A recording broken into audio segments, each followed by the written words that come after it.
जय माता जी मित्रों, नवरात्रि के दौरान अखंड दिए का महत्व क्या है ये हम आज इस वीडियो में जानेंगे। नवरात्रि के दौरान अखंड दिए का बहुत गहरा महत्व माना गया है। अखंड ज्योति वह दिया है जो पूरे नवरात्रि के 9 दिन और 9 रातें लगातार जलता रहे बिना बुझे। इसे माँ दुर्गा की अखंड कृपा का प्रतीक माना जाता है। अखंड दीपक जलाने से घर में माँ दुर्गा की विशेष कृपा बनी रहती है। यह नकारात्मक ऊर्जा को दूर करता है और घर में सकारात्मकता, शांति और सुख समृद्धि लाता है।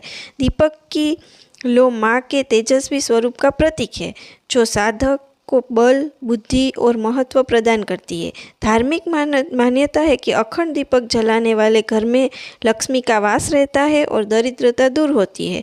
यह दीपक भक्ति की अखंडता और साधक के अटूट